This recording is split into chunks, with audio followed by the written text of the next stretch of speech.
सर्वदलीय बैठक की अध्यक्षता गृह मंत्री कर रहे हैं। हमारा सवाल है कि सर्वदलीय बैठक की अध्यक्षता प्रधानमंत्री ने क्यों नहीं की? आज पूरे देश में शोक है, पूरे देश में गुस्सा है और प्रधानमंत्री जाकर के बिहार में रैलियों में भाषण दे रहे हैं। और बिहार की रैली जरूरी थी या इस देश की एकता जरूरी है?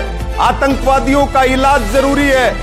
समझना पड़ेगा कि जरूरी क्या है। लेकिन प्रधानमंत्री को रैलियां दिख रही हैं। प्रधानमंत्री, देश का किसान ट्रैक्टर लेकर के दिल्ली नहीं जा सकता, लेकिन दुश्मन देश का आतंकवादी गोला बारूद और असला लेकर के देश की सीमा में दाखिल हो सकता है। ये जो आतंकवादी हमला हुआ है, ये केवल आतंकवादी हमला नहीं है, ये देश की आत्मा पे हमला है। ये एक बड़ी राजनीतिक साजिश है और ये सामाजिक एकता पे हमला किया गया है। इस देश में हिंदू बनाम मुस्लिम करने के लिए बड़ी सोची समझी रणनीति के तहत ये हमला हुआ है। कोई भी सवाल अंधभक्तों से कर लो, वो एक ही बात कहते हैं, धर्म पूछा जाति नहीं। हर सवाल का यही जवाब है। इतने हजारों सैलानी और वहां पर कोई सुरक्षा व्यवस्था नहीं। अग्निवीर जैसी योजना ला करके सेना की ताकत को कम किया गया, सेना के आकार को घटाया गया। सरकार में भी हिंदू सुरक्षित नहीं है, तो हिंदू कब सुरक्षित होंगे? आज तो इस देश में हिंदुओं की सरकार है। आज अगर हिंदुओं पे हमले हो रहे हैं तो इसकी जिम्मेदारी किसकी है? इस सवाल का भी जवाब सरकार को देना चाहिए। देश का किसान ट्रैक्टर लेकर के दिल्ली नहीं जा सकता, लेकिन दुश्मन देश का आतंकवादी गोला बारूद और असला लेकर के देश की सीमा में दाखिल हो सकता है। आखिर इसका जिम्मेदार कौन है? पाकिस्तान ने 28 सैलानियों को मौत के घाट उतार दिया। पूरे देश में मातम पसरा हुआ है। पूरा देश सरकार के कठोर फैसले का इंतजार कर रहा था। तब सरकार ने जो फैसले लिए उनका सीधा सीधा मतलब यह है कि अब हमारा पाकिस्तान से बोलचाल बंद, हम पाकिस्तान से कट्टी हो गए, सिंधु जल समझौता रद्द हो गया। अरे सरकार, ये तो बता दो कि बगैर बांध के पानी कैसे रोकोगे? प्रधानमंत्री तो कहते थे एक के बदले 10 सिर लाऊंगा। प्रधानमंत्री कहते थे कमी सेना में नहीं है, दिल्ली में है। आज वो खुद दिल्ली में बैठे हैं और कहां है वो बातें एक के बदले 10 सिर लाने वाली? देश के आंखों में खून उतरा हुआ है। देश आतंकवादियों के खिलाफ कठोर कार्रवाई चाहता था, लेकिन कार्रवाई के नाम पर क्या हुआ है वो आपके सामने है। और मैं तो सैल्यूट करूंगा कश्मीर के नागरिकों का, और सैलानियों को बचाने के लिए उन्होंने जिस प्रकार से हिम्मत दिखाई, उनको टूरिस्ट को बचाते बचाते उनकी जान चली गई। साथियों, ये जो आतंकवादी हमला हुआ है, ये केवल आतंकवादी हमला नहीं है, ये देश की आत्मा पे हमला है। ये एक बड़ी राजनीतिक साजिश है और ये सामाजिक एकता पे हमला किया गया है। इस देश में हिंदू बनाम मुस्लिम करने के लिए बड़ी सोची समझी रणनीति के तहत ये हमला हुआ है।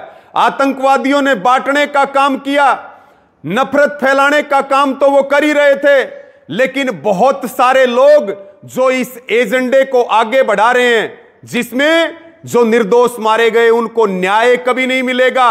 आतंकवादियों ने पहलगाम में यह हमला कश्मीर के टूरिज्म को बर्बाद करने के लिए भी किया है, ताकि वहां के लोग आर्थिक रूप से सुदृढ़ ना हो और वो इनके रहमो करम पर डिपेंड रहें।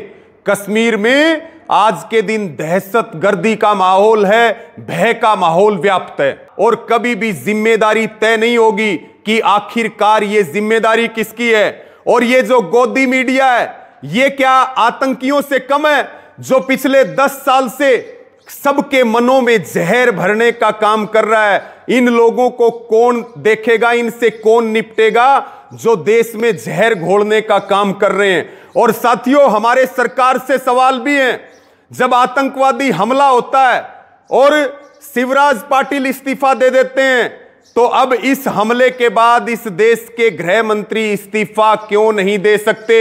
इतना सेंसिटिव इलाका, इतने हजारों सैलानी, और वहां पर कोई सुरक्षा व्यवस्था नहीं। अग्निवीर जैसी योजना ला करके सेना की ताकत को कम किया गया, सेना के आकार को घटाया गया।